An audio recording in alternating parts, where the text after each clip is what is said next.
Against the Gods bab 2175, melempar batu. Aula yang sama, susunan tempat duduk yang sama, dan bahkan aroma teh yang tercium di udara pun identik seperti sebelumnya. Namun, tatapan dan keadaan pikiran kedua pria yang duduk berhadapan itu ditakdirkan untuk berbeda dari sebelumnya.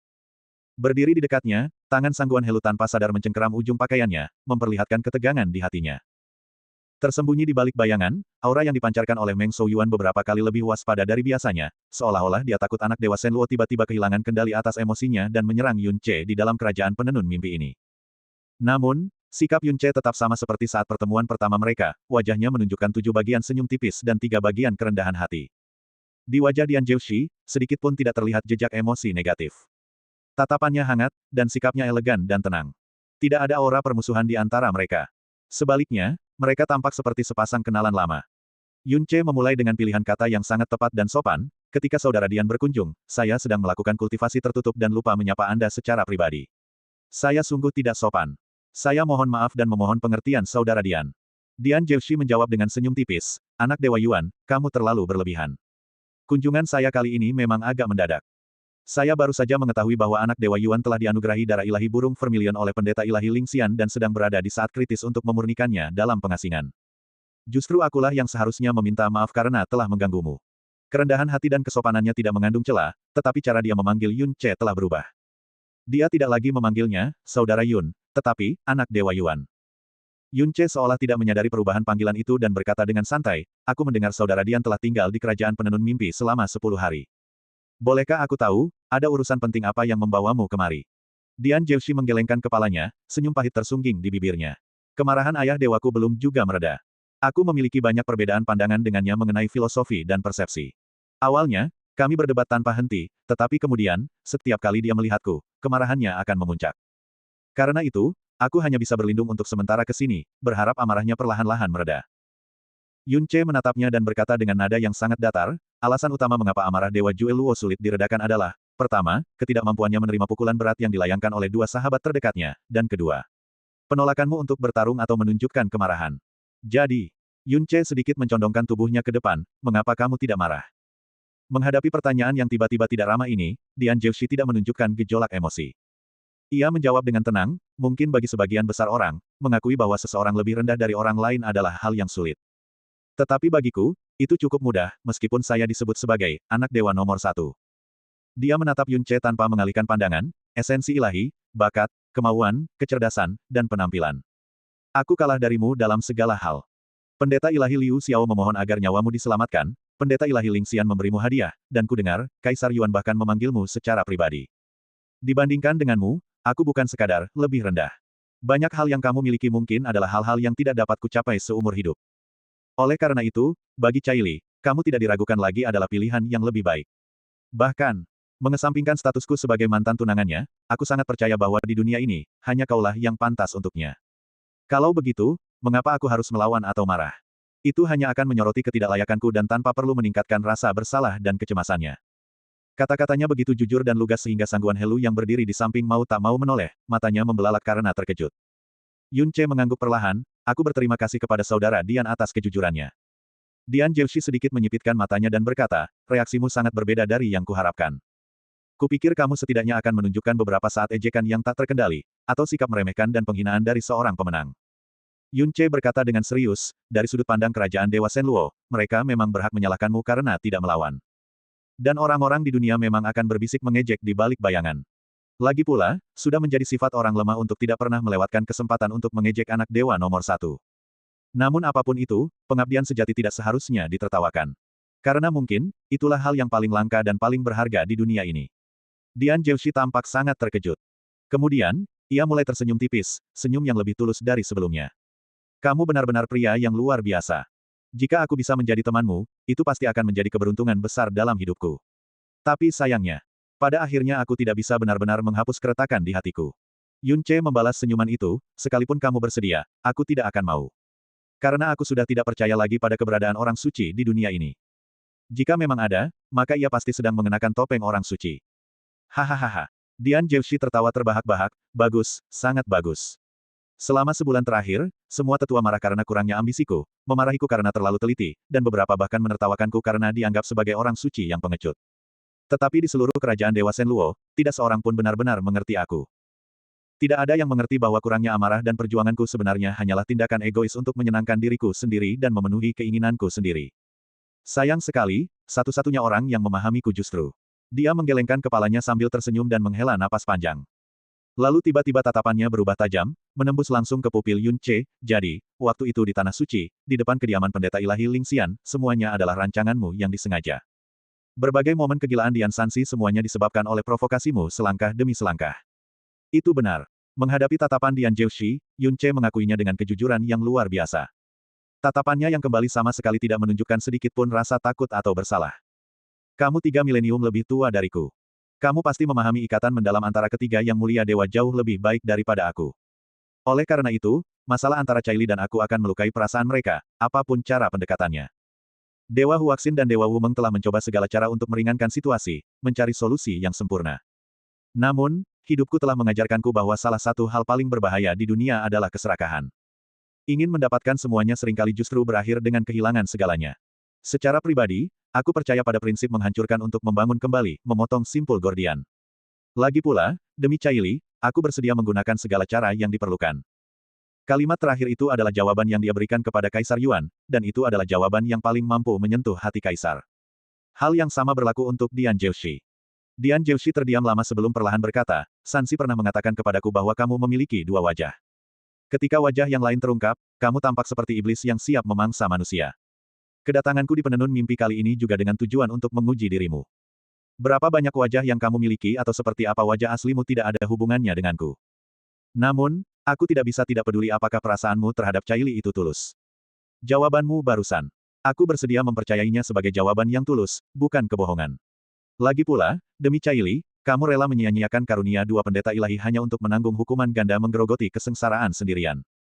Lagi pula, wanita secantik dan seistimewa Caili memang layak membuat pria manapun rela menggunakan segala cara untuk mendapatkannya. Ia berdiri, sekarang, aku bisa benar-benar tenang. Yun Ce juga berdiri, berapa lama kamu berencana tinggal di penenun mimpi? Aku akan pergi sekarang. Dian Zhouxi melihat ke depan, Yang Mulia Dewa Wumeng sangat sibuk, dan aku belum sempat untuk menghadapnya. Tolong sampaikan kepadanya atas namaku agar dia tidak mencoba mendekati ayahku setidaknya selama sebulan. Ayahku seperti orang yang berbeda ketika marah. Awalnya aku berniat mengunjungi kerajaan Dewa Zetian untuk menemui Yang Mulia Dewa Huaxin, tetapi aku khawatir itu akan menimbulkan tekanan atau masalah bagi Caili. Kurasa. Dia menghela napas pelan sambil tersenyum pahit, aku akan berkelana sebentar dan kembali setelah kemarahan ayahku mereda. Yun Ce tidak memintanya untuk tinggal. Sebaliknya, dia berkata dengan sedikit emosi, mengingat kembali pertemuan pertama kita, Saudara Dian adalah sosok yang halus, elegan, rendah hati, tanpa sedikit pun kesombongan yang seharusnya dimiliki oleh anak dewa nomor 1. Saat itu, saya pikir Anda menyembunyikan ketajaman Anda di balik kedok keharmonisan. Setidaknya, saya tidak mau percaya bahwa seseorang dengan status Anda bisa menjadi seorang pria sejati. Jika dilihat sekarang, pandangan sayalah yang sempit. Saudara Dian benar-benar pantas menyandang gelar seorang pria terhormat. Senyum Dian Zhouxi tampak samar, bagi seorang putra ilahi dari kerajaan dewa, kata, terhormat bukanlah pujian yang sebenarnya. Tidak. Yun Ce membantahnya, justru karena kamu adalah putra ilahi, itu menjadi lebih berharga. Dian Zhouxi tidak berkata apa-apa lagi. Ia mengulurkan tangan dan meletakkan batu giok perak di atas meja teh di sampingnya. Ini adalah giok transmisi suara yang dibuat khusus untukku oleh ayah dewaku. Giok ini mengandung kekuatan ilahi Shen Luo miliknya. Selama kamu tidak berada di dalam lautan berkabut, kamu dapat menggunakannya untuk mengirimkan transmisi suara kepadaku dari mana saja di dunia ini. Dengan sisa kekuatan ilahi yang ada, giok ini mungkin dapat digunakan 6 atau 7 kali lagi. Yun Ce mengambilnya, cahaya perak samar terpantul di matanya. Dia memahami maksud Dian Zhouxi sepenuhnya dan tidak menolak. Baiklah, aku terima. Jika menyangkut Caili, aku tidak akan ragu untuk meminta bantuanmu jika perlu. Dian Zhouxi tersenyum tipis. Menatap mata Yun Ce, dia mengucapkan kata-kata yang hampir sulit dipercaya, bahkan jika itu mengharuskanku mengorbankan nyawaku. Yun Ce. Dian Zhouxi pergi. Yun Ce memperhatikannya pergi dari kejauhan, memberinya penghormatan tertinggi. Namun dalam hatinya, ia mendesah pelan, sungguh, sebagai anak dewa Shen Luo, bagaimana mungkin seseorang bisa menjadi seorang pria terhormat? Seorang pria terhormat memiliki terlalu banyak kelemahan dan celah. Tidak lama setelah Dian Zhouxi pergi, Meng Jianxi berjalan mendekat dengan cepat. Saudara Yuan, bagaimana hasilnya? Yun Ce mengangkat tangannya, dan api burung vermilion menyala di ujung jarinya. Api ilahi yang seharusnya membakar itu justru memancarkan kehangatan lembut yang menenangkan jiwa. Meng Jianxi segera memujinya, seperti yang diharapkan dari Saudara Yuan. Hanya dalam beberapa puluh hari, kamu sudah berhasil menyalakan api ilahi pendeta ilahi Ling Xian. Dia bercanda setengah serius, dengan api ini, bahkan jika kamu bukan putra ilahi penenun mimpi, kamu sudah cukup untuk merajalela di dunia abis.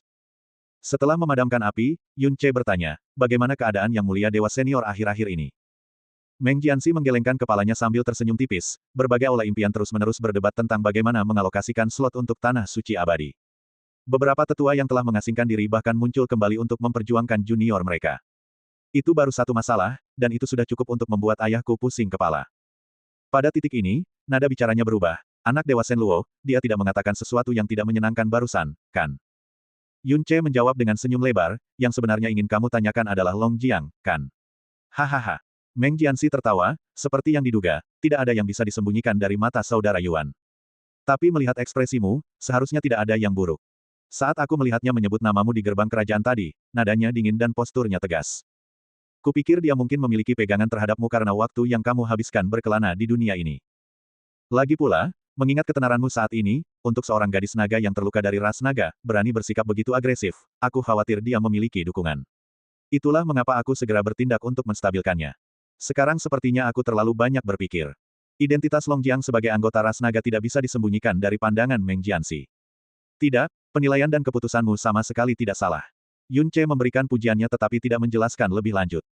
Sebaliknya, dia mengeluarkan kristal besar berbentuk aneh, yang memiliki aura dan cahaya yang sangat ganjil. Anak Dewa Jianxi, apakah kamu mengenali kristal jurang ini? Ini adalah kristal tujuh naga melingkar, yang telah dipadatkan Yun Ce di lautan berkabut, menggunakan giok ilahi wahyu surga sebagai dasar dan kristal jurang naga sebagai tambahan, yang didukung oleh kekuatan void yang dapat memanipulasi debu jurang.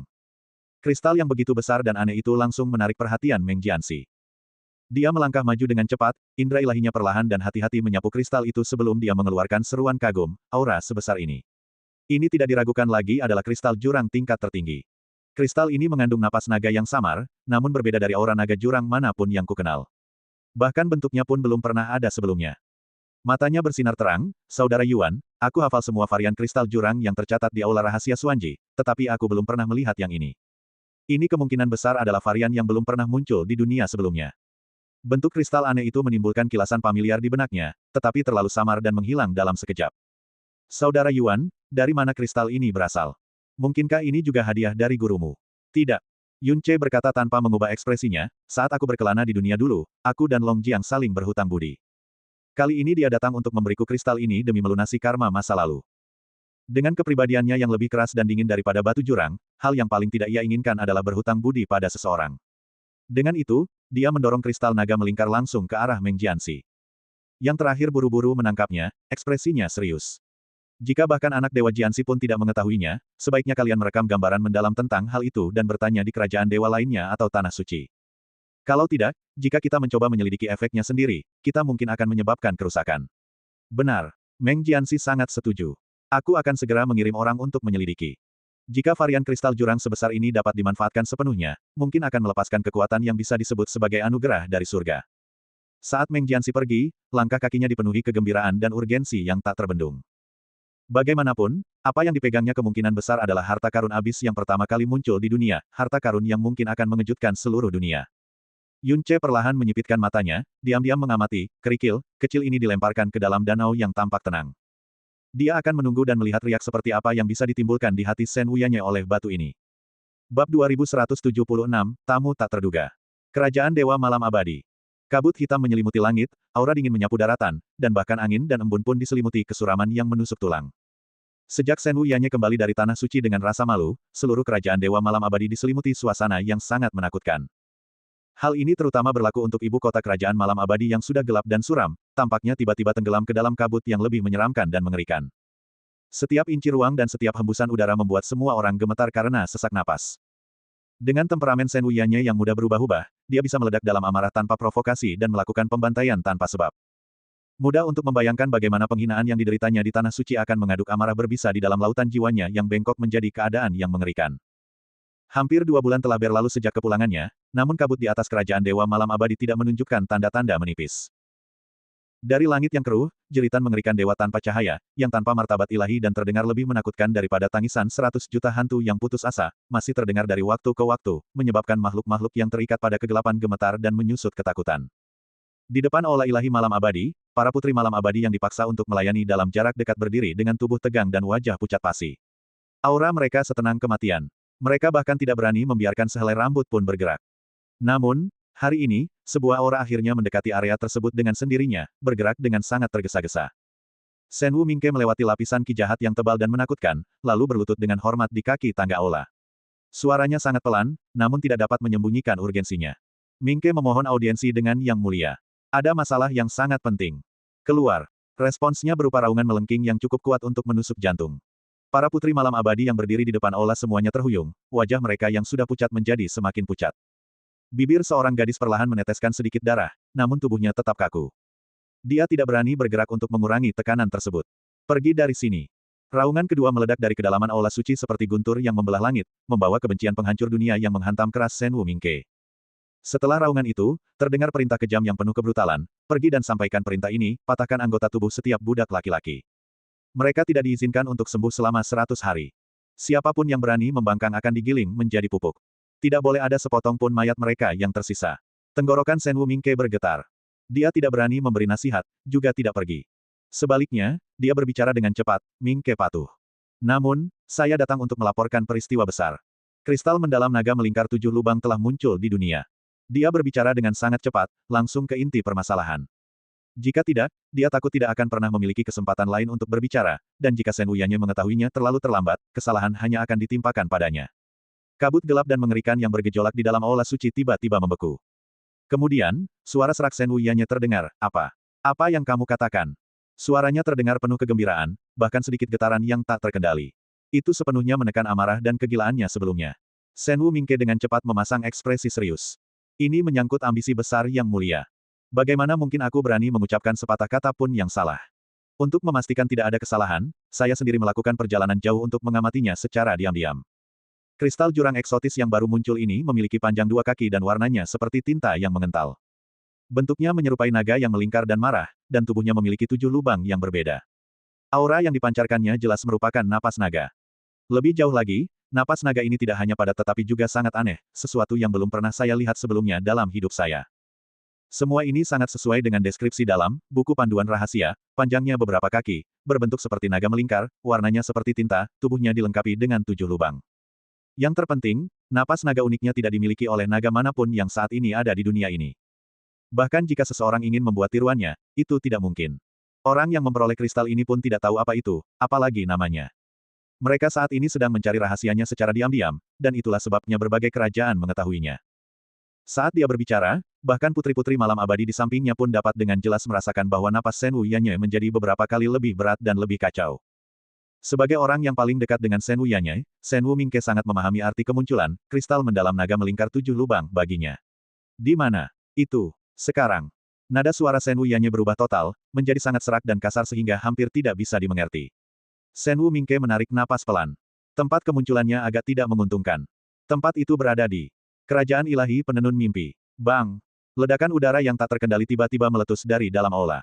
Meskipun tidak mengenainya, ledakan itu tetap membuat tubuh Shen Wumingke tersentak. Sebagai dewa malam abadi, penghinaan yang diderita Shen Wuyanye baru-baru ini semuanya berasal dari Meng Kongchan. Kebenciannya terhadap Meng Kongchan dan Kerajaan Ilahi Penenun Mimpi bagaikan jurang tanpa dasar. Hanya mendengar nama itu saja sudah cukup untuk memenuhi dunianya dengan lautan kebencian. Namun sayangnya, Shen Wumingke menundukkan kepalanya dalam-dalam dan melanjutkan, kristal mendalam naga melingkar 7 lubang ini saat ini berada di tangan putra ilahi penenun mimpi, Meng Jianxi. Dia tidak tahu namanya atau kegunaannya. Saat ini dia menyebutnya kristal mendalam berbentuk naga dan telah mengirim orang kemana-mana untuk mencari catatan atau kegunaannya. Jika tidak ada hasil dalam waktu lama, dia mungkin akhirnya akan mendekati tanah suci. Pada saat itu, variabel yang tidak terkendali mungkin akan muncul. Lalu apa yang kamu tunggu? Suara Shen Wuyanye tiba-tiba berubah menjadi kesal. Kenapa kamu belum pergi mengambilnya? Apakah aku harus pergi sendiri? Aku tidak akan berani, hanya saja. Shen Wumingke mempertimbangkan kata-katanya dengan hati-hati dan melanjutkan dengan sangat waspada. Hanya saja, kerajaan malam abadi dan kerajaan penenun mimpi kita baru saja berselisih. Saat ini adalah waktu yang paling tidak tepat bagi kita untuk mendekati mereka. Jika kerajaan malam abadi kita pergi, saya khawatir akan sulit untuk mendapatkan apa yang kita inginkan. Bahkan jika kita berhasil, harganya kemungkinan akan sangat mahal. Oleh karena itu, saya sarankan kita untuk sementara waktu meminjam kekuatan seorang teman lama dari kerajaan lain. Bajingan. Sebelum Shen Wumingke selesai bicara, ia dipotong oleh raungan mengerikan Shen Wuyanye. Karena kamu tahu kitab rahasia, kamu seharusnya tahu betapa pentingnya kristal mendalam naga melingkar 7 lubang bagiku. Bagaimana mungkin kristal itu jatuh ke tangan orang lain? Seorang teman lama dari kerajaan lain. Setiap kata Shen Wuyanya sedingin pedang yang menusuk jiwa. Mingke, sepertinya bahkan di dalam malam abadi, kau masih menyimpan kesetiaan yang terbagi. Tidak, tidak. Aku tidak akan berani. Wajah Shen Wu Mingke seketika pucat pasi. Ia membungkuk dalam-dalam, kepalanya menyentuh tanah. Hidup dan hatiku milik malam abadi dan yang mulia. Aku tidak memiliki kesetiaan yang terbagi sama sekali. Aku hanya terlalu bersemangat untuk mendapatkan kristal itu dan berbicara dengan bodoh. Aku memohon ampunan yang mulia. Saya akan segera menuju ke penenun mimpi untuk mengambil kristal mendalam naga melingkar 7 lubang untuk yang mulia. Suara Dewa Malam Abadi yang mengguncang jiwa turun ke atas kepala Shen Wuming, dengarkan baik-baik. Aku hanya memberimu 10 hari. Apapun metodenya atau harganya, kamu harus membawa kristal mendalam naga melingkar 7 lubang kembali tanpa kerusakan. Ingat, apapun metodenya. Bahkan jika kamu harus berlutut dan mengupas setiap inci daging dari wajahmu sendiri. Betapapun besar kebencian dan kegilaan yang dipendam Shen Wuyanya, dia tidak sampai tidak menyadari bahwa karena kristal itu berada di tangan seorang putra ilahi, mendapatkannya berarti menghadapi seluruh kerajaan Dewa Penenun Mimpi. Kristal itu tidak dapat direbut dengan paksa. Kerajaan Malam Abadi hampir menyebabkan Meng Jianyuan tewas, dan penenun mimpi pada gilirannya telah memberikan kekalahan yang memalukan kepada Malam Abadi. Di bawah kebencian seperti itu, harga yang harus dibayar Kerajaan Malam Abadi untuk mendapatkan kristal jurang itu dari tangan Kerajaan Penenun Mimpi mudah dibayangkan. Namun, sebesar apapun harganya, itu tidak akan pernah bisa mengalahkan hasrat yang tak berujung, gila, dan menyimpang yang ada di dalam diri Shen Wuyanya. Ya, aku tidak akan gagal dalam misiku. Shen Wu Mingke tidak berani berkata lebih banyak. Ia bangkit dan mundur, tetapi tepat sebelum pergi, ia sedikit menggertakkan giginya dan membungkuk lagi. Yang mulia, ada satu hal lagi yang ingin saya sampaikan. Bicaralah. Shen Wuyanya tidak menghentikannya. Dada Shen Wu Mingke naik turun saat ia mengucapkan setiap kata dengan hormat dan jelas. Aku telah mengabdi pada malam abadi sepanjang hidupku, melewati banyak badai dan dengan ketat mematuhi aturan dan disiplin.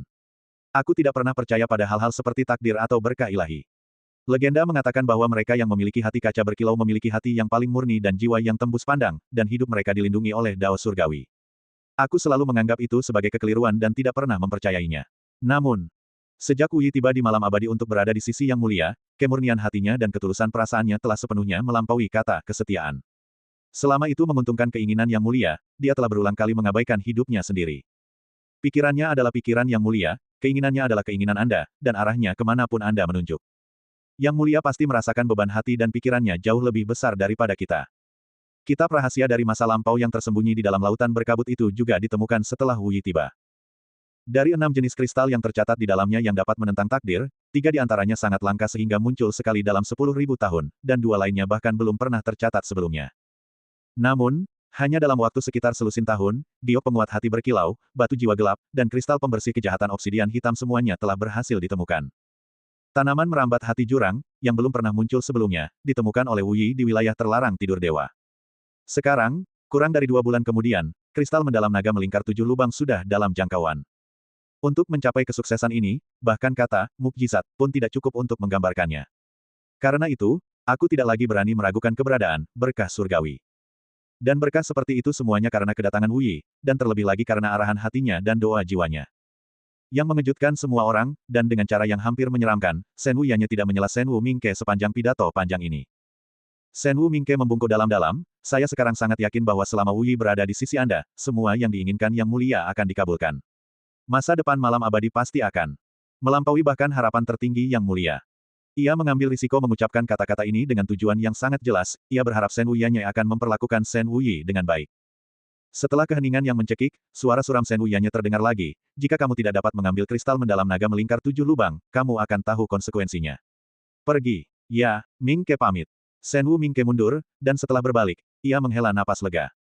Kerajaan Dewa Penenun Mimpi, Istana Putra Ilahi. Yun Ce duduk bersila di tanah.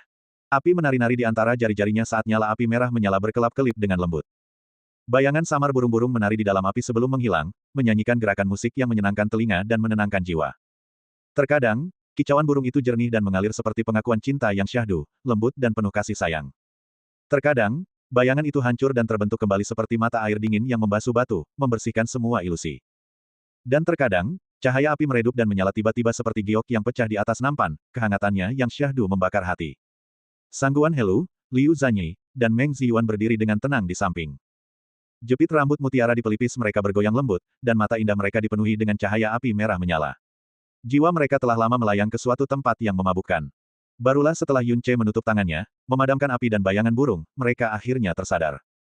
Namun, mata mereka tetap berkabut, seolah-olah mereka setengah terbangun dari mimpi. Meng Ziyuan bergumam dengan suara yang hampir seperti mengigau, keahlian musik Tuan Muda sungguh luar biasa. Bagaimana mungkin ada orang seperti Tuan Muda di dunia ini? Yun Ce mendongak, senyum hangat dan lembut terukir di bibirnya. Ini sebenarnya bukan musik dalam pengertian konvensional. Ini adalah suara mendalam yang unik yang dihasilkan oleh api burung vermilion. Suara ini dapat mengusir kejahatan dan kekotoran, serta membersihkan hati dan menenangkan jiwa. Itulah mengapa suaranya sangat menyenangkan. Itu bukan karena keahlian musikku. Liu Zanyi mengerutkan bibir dan tersenyum, matanya melengkung seperti bulan sabit. Meskipun kamu adalah putra ilahi, kamu tetap hangat dan rendah hati. Di dunia ini, hanya Tuan Muda yang seperti ini. Sangguan Helu mengangguk berulang kali sebagai tanda setuju. Yun Ce menggelengkan kepalanya dan tersenyum. Tiba-tiba, suara Lisu terdengar di lautan jiwanya, dalam suara burung vermilion yang baru saja kau mainkan, apakah kamu mencampurkan kekuatan jiwa dari kitab suci penenun mimpi? Terbongkarnya rencana oleh Lisu sama sekali tidak mengejutkan Yun Ce. Senyum di bibirnya sedikit lebih lebar, memang benar mereka bisa menyatu. Bukankah itu cukup ajaib? Ini lebih dari sekadar kejutan. Suara Lisu mengandung sedikit keseriusan yang kompleks, api burung vermilion adalah api suci di antara tiga api ilahi. Api dan suaranya murni dan suci, tidak mengandung kekotoran atau hal yang berlebihan. Namun kamu mampu menggabungkannya ke dalam kekuatan ilahi penenun mimpi. Suaranya perlahan menjadi lebih lembut, apakah ini juga kekuatan yang dianugerahkan oleh dewa leluhur? Jika suara suci yang menenangkan jiwa menyatu secara diam-diam dengan suara jiwa tenun mimpi, bukankah akan sangat mudah untuk membawa seseorang ke dalam mimpi saat mereka berada dalam keadaan relaksasi yang menyenangkan? Yun Ce berbicara dengan santai, seperti yang kau katakan, api vermilion tidak mentolerir kekotoran. Karena itu, aku hanya bisa melakukan upaya dangkal. Ini mungkin sudah batasnya. Mungkin sulit untuk melangkah lebih jauh. Lisu terdiam untuk waktu yang lama. Meng Ziyuan melangkah kecil ke depan, wajahnya yang pucat kemerahan menunjukkan 30% rasa takut dan 70% kerinduan. Tuan Muda, Ziyuan ingin mengajukan permintaan yang sangat lancang. Ketika Tuan Muda punya waktu luang, bisakah Anda sering bermain musik untuk kami? Aturan di dalam kerajaan dewa sangatlah ketat. Para pelayan siapapun tidak akan pernah berani mengucapkan kata-kata tidak sopan seperti itu, apalagi kepada seorang putra ilahi. Yun Ce mungkin satu-satunya pengecualian di seluruh kerajaan dewa penenun mimpi. Demikian pula, apa yang ia terima sebagai imbalan jauh lebih dari sekadar kesetiaan. Menatap tatapan tajam ketiga wanita itu, Yun Ce menjawab tanpa ragu sedikit pun, api burung vermilion dikenal sebagai api penebusan dunia. Meskipun berkobar di dalam diriku, api itu seharusnya milik semua makhluk hidup di dunia ini. Jika kalian ingin mendengarnya, aku bersedia kapan saja. Jika suatu hari aku dapat menguasainya dengan bebas dan memainkannya untuk semua roh di dunia, barulah aku benar-benar dapat memenuhi karunia yang diberikan kepadaku oleh pendeta Lingxian. Begitu dia selesai berbicara, tawa kecil terdengar dari atas, diikuti oleh suara elegan seorang pria. Jika Lingxian mendengar kata-kata ini, dia pasti akan sangat senang. Wajah ketiga wanita itu langsung berubah. Mereka berteriak serempak, siapa itu? Beraninya kamu menerobos masuk ke istana putra ilahi. Ketika pandangan mereka mengikuti suara itu, mereka melihat seorang pria berpakaian jubah putih polos berdiri diam di udara, hanya sekitar 30 kaki di atas mereka. Namun, bahkan pada jarak sedekat itu, ketiga wanita itu tidak dapat mendeteksi sedikit pun auranya. Bahkan wajahnya tampak tertutup lapisan kabut putih yang tak tembus pandang, membuat fitur wajahnya tidak terlihat. Yang lebih menakutkan mereka adalah orang ini telah datang begitu dekat, namun baik Meng Shouyuan yang berjaga di dekatnya, maupun Lu Laiseng yang berjaga lebih jauh, tidak menunjukkan reaksi apapun. Yun Ce berdiri, senyum tipis yang sama masih terukir di wajahnya. Kalian bertiga boleh keluar. Kejadian dan tamu hari ini tidak perlu diceritakan kepada siapapun di luar aula. Ketiga wanita itu mundur, meninggalkan tempat itu kosong. Pria berbaju putih perlahan turun, kabut di wajahnya menghilang, menampakkan wajah tampan dan seperti dari dunia lain yang tampak dipahat oleh para dewa. Wajahnya elegan dan temperamennya halus, membawa aura kesepian dan keagungan alami yang melintasi zaman, cukup untuk membuat dunia kehilangan warnanya dan semua hal menundukkan kepala. Penguasa abis, Mosu.